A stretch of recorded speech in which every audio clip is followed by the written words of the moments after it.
ସାବଧାନ ସାବଧାନ, ମାନ୍ୟବର ବାଚସ୍ପତି ମହୋଦୟ ଆମ ନିକଟରେ ଆଗମନ କରୁଛନ୍ତି।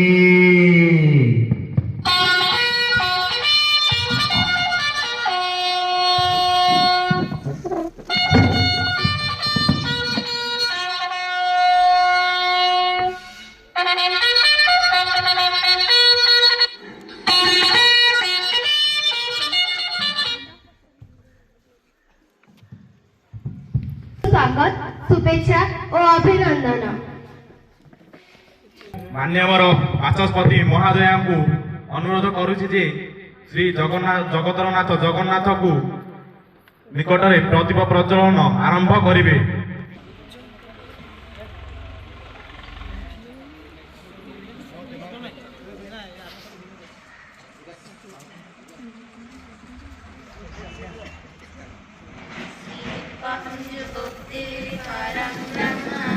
दीपं ज्योति जनार्दन, दीपं ज्योति हरे पापं, ज्ञानदीपं नमस्तुते। ॐ भूर्भुवस्सुवः तस्य वितुर्वरेण्यं भर्गो देवस्य धीमहि धियो यो न प्रचोदयात्। ॐ भूर्भुवस्सुवः। आम समस्तଙ୍କର गौरव ପାଇଁ ଆମେ ବନ୍ଦେ ଉତ୍କଳ ଜନନୀ ଗାନ କରିବା। वन्दे उत्कल जननी, वन्दे उत्कल जननी, वन्दे उत्कल जननी। चारुहासमयी चारुभासमयी जननी जननी जननी, वन्दे उत्कल जननी, वन्दे उत्कल जननी।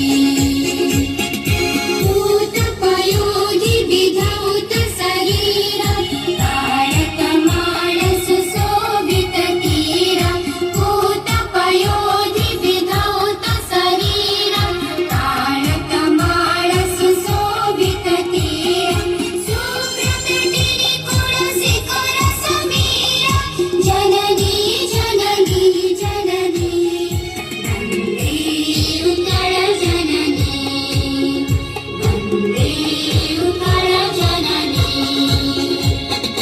घन घन वन भूमिराजित अङ्गे, नीलभूधरमण साजित रङ्गे।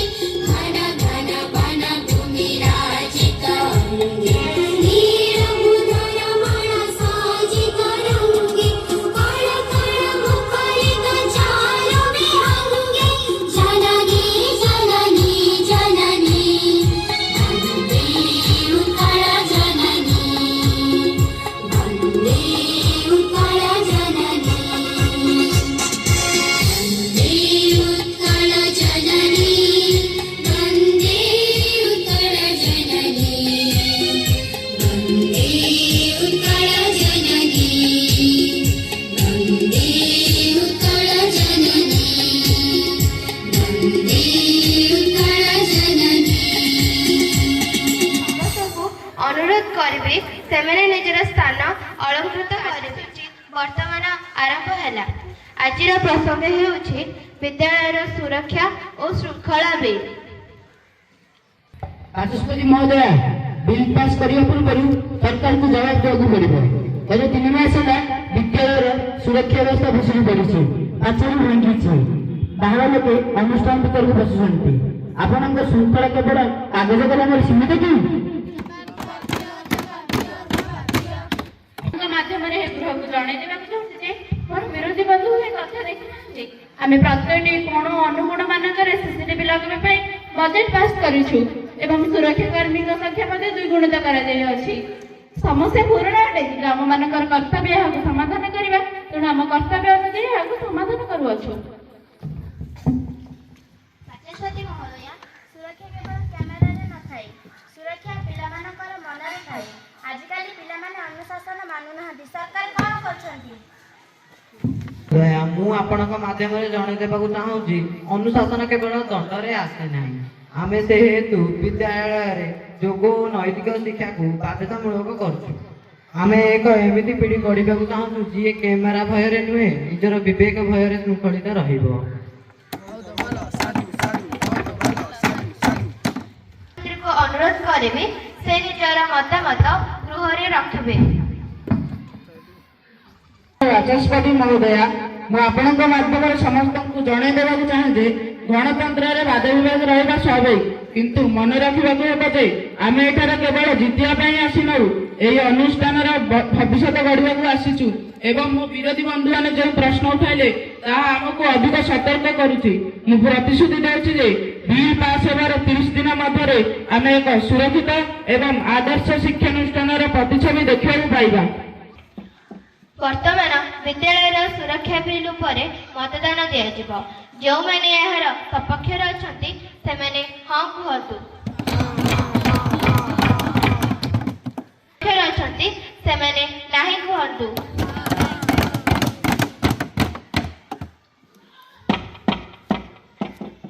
ହଁର ସଂଖ୍ୟା ଅଧିକ। ଏହି ବିଲ୍ଟି ଗୃହୀତ ହେଲା। ଗୃହକୁ ଆସନ୍ତାକାଲି ପର୍ଯ୍ୟନ୍ତ ମୁଲତବୀ ଘୋଷଣା କରାଗଲା। ଜୟ ହିନ୍ଦ। ଅଧିବେଶନ ପାଇଁ ପୁନଃ ସ୍ୱାଗତ। ସମସ୍ତେ ନିଜର ସ୍ଥାନ ଅଳଙ୍କୃତ କରନ୍ତୁ। ସ୍ତରୀୟ ବିଧାନସଭାର ବିଷୟ ହେଉଛି ସ୍ୱାସ୍ଥ୍ୟ ଓ ପୁଷ୍ଟି। ସୁସ୍ଥ ମନ, ସୁସ୍ଥ ଶରୀର ସଫଳତାର ଭିତ୍ତି। ଆଜି ଆମେ ଏହି ଆଲୋଚନା ଦ୍ୱାରା ଜାଣିପାରିବା ଯେ କିପରି ଆମ ଶରୀରର ଓ ଖାଦ୍ୟାଭ୍ୟାସର ସୁସ୍ଥ ରଖିପାରିବା। ତେଣୁ ମୁଁ ମାନ୍ୟବର ଶିକ୍ଷାମନ୍ତ୍ରୀଙ୍କୁ ଅନୁରୋଧ କରୁଛି ସେ ନିଜର ବକ୍ତବ୍ୟ ଗୃହରେ ରଖିବେ। ମାନ୍ୟବର ବାଚସ୍ପତି ମହୋଦୟ, ମୋତେ ସୁଯୋଗ ପ୍ରଦାନ କରିଥିବାରୁ। ସ୍ୱାସ୍ଥ୍ୟ ମାନେ କେବଳ ରୋଗମୁକ୍ତ ଶରୀର ନୁହେଁ, ଶରୀର, ମନ, ଆତ୍ମାର ସମନ୍ୱୟ ହେଉଛି ସ୍ୱାସ୍ଥ୍ୟ। ଆମେ ପ୍ରତ୍ୟେକ ଦିନ 2 ଥର ଦାନ୍ତ ଘଷିବା, ଗୋଡ଼ ହାତ ଧୋଇ ଖାଇବା ଏବଂ ବିଶୁଦ୍ଧ ଓ ସୁପାନୀୟ ଜଳ ପିଇବା ଭଳି ଅଭ୍ୟାସ ଦ୍ୱାରା ହିଁ ଆମେ ସୁସ୍ଥ ରହିପାରିବା। ସଦସ୍ୟମାନେ ନିଜର ପ୍ରଶ୍ନ ଗୃହରେ ରଖନ୍ତୁ। ମହୋଦୟ ଧନ୍ୟବାଦ। ମୋର ପ୍ରଶ୍ନ ସ୍ୱାସ୍ଥ୍ୟ ମନ୍ତ୍ରୀଙ୍କୁ ଯେ ବିଦ୍ୟାଳୟରେ ଦିଆଯାଉଥିବା ଖାଦ୍ୟ ଛାତ୍ରଛାତ୍ରୀମାନଙ୍କ ପାଇଁ ସ୍ୱାସ୍ଥ୍ୟକର କି ନାହିଁ ଜାଣିବା ଆବଶ୍ୟକ। ଏଥିପ୍ରତି ସ୍ୱାସ୍ଥ୍ୟ ମନ୍ତ୍ରୀ ଜାଗ୍ରତ ରହିବା ନିହାତି ଦରକାର। ମୁଁ ଆପଣଙ୍କ ମାଧ୍ୟମରେ ଗୃହରେ ଜଣାଇ ଦେବାକୁ ଚାହୁଁଛି ଯେ ଆମେ ଯାହା ଖାଉଛୁ ସେହି ଖାଦ୍ୟ ଆମ ଶରୀରକୁ ଶକ୍ତି ଯୋଗାଉଛି। ପୁଷ୍ଟିକର ଖାଦ୍ୟ ଆମ ଶରୀର ପାଇଁ ନିତ୍ୟାନ୍ତ ଆବଶ୍ୟକ। ବିଦ୍ୟାଳୟରେ ଯୋଗାଇ ଦିଆଯାଉଥିବା ଖାଦ୍ୟରେ କାର୍ବୋହାଇଡ୍ରେଟ୍, ପ୍ରୋଟିନ୍, ଭିଟାମିନ୍ ଇତ୍ୟାଦି ରହିଥାଏ। ସେଥିପ୍ରତି ଆମେ ଧ୍ୟାନ ମଧ୍ୟ ଦେଉଛୁ। ସ୍ୱାସ୍ଥ୍ୟ ମନ୍ତ୍ରୀ ଯାହା କହିଲେ ତାହା ପ୍ରକୃତରେ କାର୍ଯ୍ୟକାରୀ ନୁହେଁ। ଛାତ୍ରଛାତ୍ରୀମାନଙ୍କୁ ଉନ୍ନତ ଧରଣର ଖାଦ୍ୟ ଦିଆଯାଏ ନାହିଁ। ପିଏମ୍ ପୋଷଣ ମାଧ୍ୟମରେ 10ମ ଶ୍ରେଣୀ ଛାତ୍ରଛାତ୍ରୀମାନଙ୍କୁ ମଧ୍ୟ ମଧ୍ୟାହ୍ନ ଭୋଜନ ଦିଆଯାଉଛି। ଏବେ 2 ଦିନ ପରିବର୍ତ୍ତେ 3 ଦିନ ଅଣ୍ଡା ଏବଂ 3 ଦିନ ମାଣ୍ଡିଆ ଲଡୁ ମଧ୍ୟ ଦିଆଯାଉଛି। କଣ କରିବେ? ଅଣ୍ଡା ଖାଉଥିବା ପିଲାଙ୍କ ମୁହଁକୁ ଅନାଇ ରହିବେ? ସେମାନଙ୍କ ପାଇଁ ସରକାର ଫଳ ଦେବାର ବ୍ୟବହାର କରୁଛନ୍ତି। ଅନୁରୋଧ କରିବି ସେ ନିଜର ମତାମତ ଗୃହରେ ରଖିବେ।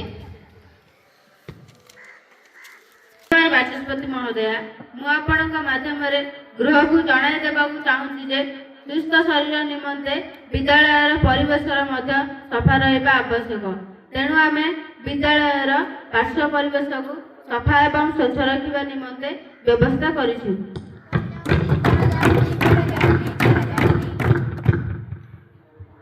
ବିଦ୍ୟାଳୟରେ ଶୌଚାଳୟ ଏବଂ ଜଳ ନିଷ୍କାସନ ପ୍ରତି ଧ୍ୟାନ ଦିଆଯାଉ ନାହିଁ। ବିରୋଧୀ ଦଳର ମନ୍ତବ୍ୟ ପାଇଁ ପରିବେଶ ମନ୍ତ୍ରୀ ନିଜର ମତାମତ ରଖନ୍ତୁ। ମହୋଦୟ, ବିରୋଧୀ ଦଳ ଏହା ଜାଣିବା ଆବଶ୍ୟକ ଯେ ବର୍ତ୍ତମାନ ବିଦ୍ୟାଳୟରେ ରୂପାନ୍ତରୀକରଣ କରାଯାଇ ଉଚ୍ଚମାନର ଶୌଚାଳୟ ଓ ଜଳ ନିଷ୍କାସନ ବ୍ୟବସ୍ଥା ରହିଛି।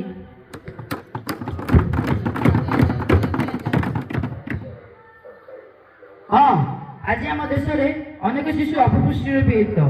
ଏହାର କାରଣ ହେଉଛି ଖରାପ ଖାଦ୍ୟାଭ୍ୟାସ, ଜଙ୍କ ଫୁଡ୍ ଇତ୍ୟାଦି। ସରକାର ପିଏମ୍ ପୋଷଣ ଖାଦ୍ୟ ଯୋଜନା ସାହାଯ୍ୟରେ ଏହାକୁ ଦୂରେଇ ଦେବାକୁ ଚେଷ୍ଟା କରୁଛନ୍ତି, ଯାହା ସ୍ୱାଗତଯୋଗ୍ୟ। କିନ୍ତୁ ଆମେ ନିତିଦିନ ଜୀବନରେ ଭଲ ଗଢ଼ିଲେ ଆମ ଯାତ୍ରା ସଫଳ ହେବ। ଆଲୋଚନା ଏଠାରେ ସମାପ୍ତ ହେଲା। ଗୃହକୁ ଆସନ୍ତାକାଲି ପର୍ଯ୍ୟନ୍ତ ମୁଲତବୀ ଘୋଷଣା କରାଗଲା। ଜୟ ହିନ୍ଦ।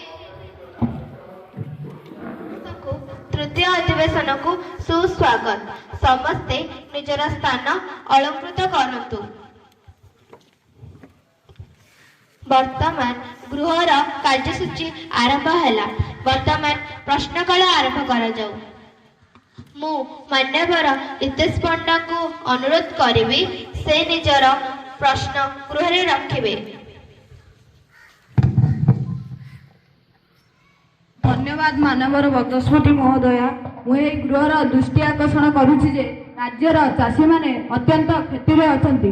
ସରକାର ଧାନର ସର୍ବନିମ୍ନ ମୂଲ୍ୟ MSP କେବଳ କାଗଜପତ୍ରରେ ହିଁ ଧାର୍ଯ୍ୟ କରୁଛନ୍ତି, କିନ୍ତୁ ବାସ୍ତବରେ ଚାଷୀମାନେ ଦଲାଲଙ୍କ ଦ୍ୱାରା ନିଯୁକ୍ତି ହେଉଛନ୍ତି।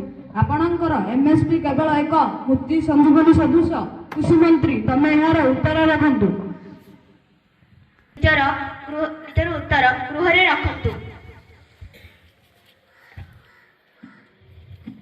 ବାଚସ୍ପତି ମହାଶୟା, ମୁଁ ଆପଣଙ୍କ ମାଧ୍ୟମରେ ଗୃହରେ ଜଣାଇ ଦେବାକୁ ଚାହୁଁଛି ଯେ ବିରୋଧୀ ଦଳର ନେତା କେବଳ ରାଜନୀତି କରୁଛନ୍ତି, କିନ୍ତୁ ଆମ ସରକାର MSP ନିଶ୍ଚିତ କରିବା ପାଇଁ ବିଭିନ୍ନ କେନ୍ଦ୍ର ଖୋଲିଛନ୍ତି ଏବଂ ଡିଜିଟାଲ ମଣ୍ଡି ବ୍ୟବସ୍ଥାକୁ ମଜବୁତ କରିଛନ୍ତି। ଆମେ ଗତ 3 ବର୍ଷରେ 5 ଲକ୍ଷରୁ ଅଧିକ ଚାଷୀମାନଙ୍କ ଠାରୁ ଧାନ କ୍ରୟ କରିଛୁ ଏବଂ ଯେଉଁମାନେ 15 ବର୍ଷ ହେଲା କ୍ଷମତାରେ ଅଛନ୍ତି ସେମାନେ କଣ ଆମକୁ ଶିକ୍ଷା ଦେବେ? ଅବିଶ୍ୱାସ, ଏହା କେବଳ ମିଥ୍ୟା ତଥ୍ୟ। ଯଦି ଆପଣଙ୍କ ବ୍ୟବସ୍ଥା ଏତେ ମଜବୁତ, ତେବେ ଗତ ସପ୍ତାହରେ ବରଗଡ଼ ଜିଲ୍ଲାର ଗୋଟେ ଚାଷୀ ମୃତ୍ୟୁବରଣ କଲା କାହିଁକି? ତାର ଧାନ ବିକ୍ରି ହୋଇପାରିଲା ନାହିଁ। ଚାଷୀଙ୍କ ଆତ୍ମହତ୍ୟା ଏହି ସରକାରର ବିଫଳତାର ଏକ ଜ୍ୱଳନ୍ତ ପ୍ରମାଣ। ମାନ୍ୟବର ବାଚସ୍ପତି ମହାଶୟ, ରାଜନୀତି ଏବଂ ସମ୍ବେଦନଶୀଳତା ମଧ୍ୟରେ ଥିବା ପାର୍ଥକ୍ୟକୁ ବିରୋଧୀ ଦଳ ନେତାମାନେ ବୁଝିବା ଉଚିତ। ଏକ ଦୁର୍ଭାଗ୍ୟଜନକ ଘଟଣାକୁ ନେଇ ସମଗ୍ର ସରକାରଙ୍କୁ ଦୋଷ ଦେବା ଉଚିତ ନୁହେଁ। ଆମେ ସେହି ଚାଷୀ ପରିବାରକୁ ସହାୟତା ରାଶି ଯୋଗାଇ ଦେଇଛୁ ଏବଂ ଆମ ସରକାର ଋଣ ଛାଡ଼ ପାଇଁ ଏକ ବଡ଼ ଯୋଜନା ଆରମ୍ଭ କରିଛନ୍ତି, ଯାହାକି ପୂର୍ବ ସରକାର କରିନଥିଲେ। ଆମର ନୀତି କେବଳ ଭାଷଣ ନୁହେଁ, କାର୍ଯ୍ୟକାରିତା ଅଟେ। ମାନ୍ୟବର ମୁଖ୍ୟମନ୍ତ୍ରୀ ମହାଶୟ, ଆପଣ ଋଣ ଛାଡ଼ କଥା କହୁଛନ୍ତି, ସେଇ ଯୋଜନା କେଉଁଠି? ଚାଷୀମାନେ ବ୍ୟାଙ୍କରେ ଠିଆ ହୋଇ ହୋଇ ନିରାଶ ହେଉଛନ୍ତି। ଆପଣଙ୍କ ଋଣ ଛାଡ଼ ଯୋଜନା ହେଉଛି ଏକ ବିଜ୍ଞାପନ ଛାଡ଼। ମୁଁ ଦାବି କରୁଛି ତୁରନ୍ତ କ୍ଷତିଗ୍ରସ୍ତ ଚାଷୀମାନଙ୍କୁ 1 ଲକ୍ଷ ଟଙ୍କା ପର୍ଯ୍ୟନ୍ତ ଋଣ ଛାଡ଼ କରାଯାଉ, ନହେଲେ ଆମେ ଗୃହରେ ପ୍ରତିବାଦ କରିବୁ। ନ୍ୟାୟ ଦିଅ ଚାଷୀମାନଙ୍କୁ, ନ୍ୟାୟ ଦିଅ। ଶାନ୍ତ ହୁଅନ୍ତୁ। ମୁଁ ସମସ୍ତଙ୍କୁ ବସିବାକୁ ନିର୍ଦ୍ଦେଶ ଦେଉଛି, ନଚେତ୍ ମୁଁ ଗୃହରେ କାର୍ଯ୍ୟାନୁଷ୍ଠାନ ଗ୍ରହଣ କରିବି। ଏହା ବିଧାନସଭା। ସୁଶ୍ରୀ ତେଜସ୍ୱିନୀ ଭୂୟାଁ, ଆପଣ ଆପଣଙ୍କର ପ୍ରଶ୍ନକୁ ଗୃହରେ ରଖନ୍ତୁ। ବାଚସ୍ପତି ମହାଶୟା, ମୁଁ ଆପଣଙ୍କ ମାଧ୍ୟମରେ ଗୃହକୁ ଜଣାଇବାକୁ ଚାହୁଁଛି ଯେ ଚାଷୀମାନଙ୍କ କଥା ବିରୋଧୀ ଦଳକୁ କେବଳ ନିର୍ବାଚନ ଆସିଲେ ମନେ ପଡ଼େ, କିନ୍ତୁ ଆମ ମୁଖ୍ୟମନ୍ତ୍ରୀ ଦିନ ରାତି ଚାଷୀମାନଙ୍କ ପାଇଁ ଚିନ୍ତା କରୁଛନ୍ତି। ମୁଁ ଗର୍ବର ସହ କହୁଛି ଯେ ଆମ ସରକାର ଏହି ବର୍ଷ ଜଳସେଚନ ପାଇଁ ପୂର୍ବ ବର୍ଷ ଅପେକ୍ଷା 50% ଅଧିକ ବଜେଟ ଦେଇଛନ୍ତି। ବିରୋଧୀ ଦଳ କେବଳ ରାସ୍ତାରେ ଛିଡ଼ା ହୋଇ ସ୍ଲୋଗାନ ଦେବା ଛଡ଼ା ଆଉ କିଛି କରୁନାହାନ୍ତି। ଏହି ଦଳର ନେତାମାନେ ଗରିବକୁ ଲୁଟିବାରେ ମାହିର ଥିଲେ।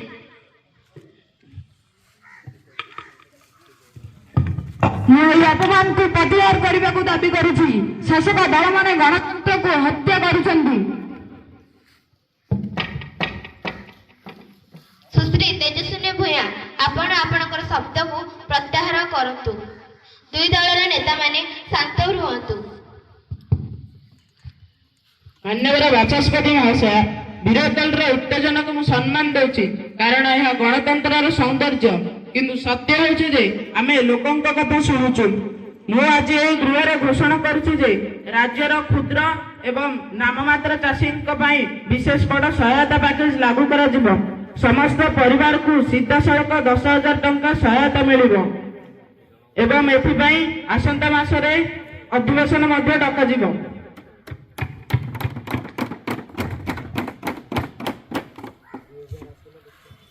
ମୁଖ୍ୟମନ୍ତ୍ରୀ ମହାଶୟ, ଏହା କେବଳ ଆପଣଙ୍କ ଏକ ନିର୍ବାଚନୀ ଚାଲ ନୁହେଁ ତ, ଏହାର ଏହାର କାର୍ଯ୍ୟକାରିତାକୁ ଆମେ ତୀକ୍ଷ୍ଣ ନଜରରେ ରଖିବୁ।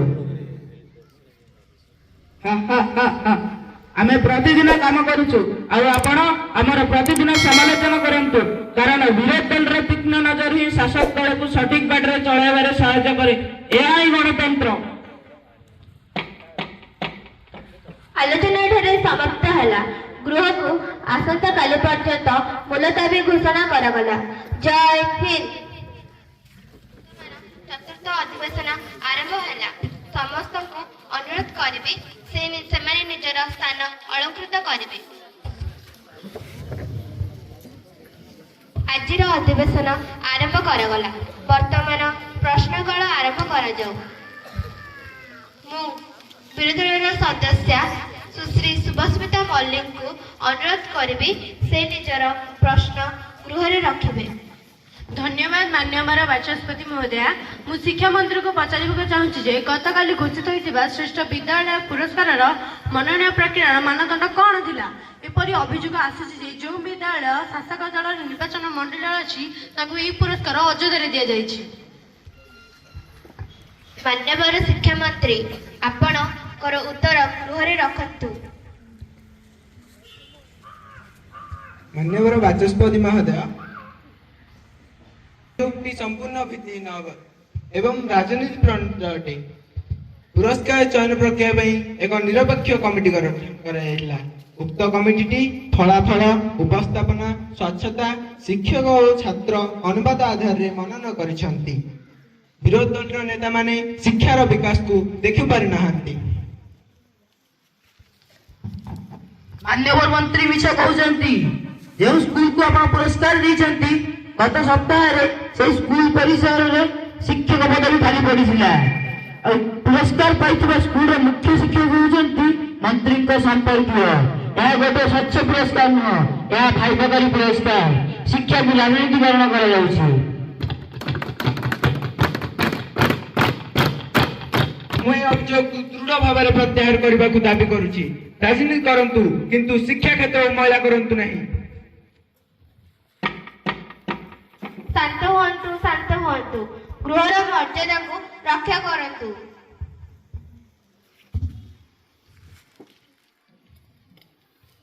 ମାନ୍ୟବର ବାଚସ୍ପତି ମହୋଦୟା, ବିରୋଧୀ ଦଳର ନେତା ଅନିୟମିତର କଥା କହୁଛନ୍ତି, କିନ୍ତୁ ସେତେବେଳେ କୋଉଠି ଥିଲେ ଯେତେବେଳେ ସେମାନଙ୍କ ଶାସନ କାଳରେ ପାସ୍ ନ କରାଇଥିବା ଛାତ୍ରକୁ ମଧ୍ୟ ପାସ୍ କରାଯାଉଥିଲା। ଆମ ସରକାର ଶିକ୍ଷାରେ ରୂପାନ୍ତରଣ ଆଣିଛନ୍ତି, କିନ୍ତୁ ବିରୋଧୀ ଦଳର ନେତାମାନେ ଏହାକୁ ହଜମ କରିପାରୁନାହାନ୍ତି। ଆମ ଶାସନ କାଳର କଥା ଛାଡ଼ନ୍ତୁ, ବର୍ତ୍ତମାନର ପ୍ରସଙ୍ଗ ହେଉଛି ଶିକ୍ଷା କ୍ଷେତ୍ରରେ ହୋଇଥିବା ପକ୍ଷପାତିତା। ମୁଁ ଦାବି କରୁଛି ତୁରନ୍ତ ଉକ୍ତ ପୁରସ୍କାରକୁ ବାତିଲ କରାଯାଉ। ମନୋନୟନ କମିଟି ଭାଙ୍ଗି ଦିଆଯାଉ। ଶିକ୍ଷାମନ୍ତ୍ରୀ ଗୃହରେ କ୍ଷମା ମାଗନ୍ତୁ। ଶିକ୍ଷାମନ୍ତ୍ରୀ ନିପା ଯାଆନ୍ତୁ। ନ୍ୟାୟ ଦିଅ, ନ୍ୟାୟ ଦିଅ, ନ୍ୟାୟ ଦିଅ, ନ୍ୟାୟ ଦିଅ। ଶାନ୍ତ ହୁଅନ୍ତୁ। ମୁଁ ସମସ୍ତଙ୍କୁ ବସିବାକୁ ନିର୍ଦ୍ଦେଶ ଦେଉଛି, ନଚେତ୍ ମୁଁ ଗୃହରେ କାର୍ଯ୍ୟାନୁଷ୍ଠାନ ଗ୍ରହଣ କରିବି। ମାନ୍ୟବର ବାଚସ୍ପତି ମହୋଦୟ, ବିରୋଧୀ ଦଳର ଏହି ଅଭିଯୋଗକୁ ଗ୍ରହଣ କରି ମୁଁ ଘୋଷଣା କରୁଅଛି ଯେ ପୁରସ୍କାର ଚୟନ ପ୍ରକ୍ରିୟାର ସମସ୍ତ କାଗଜପତ୍ର ଏବଂ ମାର୍କିଂ ଗୁଡ଼ିକୁ ଶୀଘ୍ର ସ୍କୁଲର ୱେବସାଇଟ୍ ମାନଙ୍କରେ ଉପଲବ୍ଧ କରି ଦିଆଯିବ। ଯଦି କୌଣସି ଭୁଲ ବୋଲି ପ୍ରମାଣିତ ହୁଏ ତେବେ ମୁଁ ନିଜେ ଏହି ପୁରସ୍କାରକୁ ବାତିଲ କରିବି। ଆମେ ସ୍ୱଚ୍ଛତାକୁ ଗୁରୁତ୍ୱ ଦେଉ, ତେଣୁ ରାଜନୀତିକୁ ସମ୍ମାନ ଦେଇ ଆମେ ବିରୋଧୀ ଦଳର ନେତାଙ୍କୁ ଆମର କମିଟିରେ ଜଣେ ସଦସ୍ୟ ଭାବରେ ଯୋଗଦାନ ଦେବାକୁ ନିମନ୍ତ୍ରଣ କରୁଛୁ।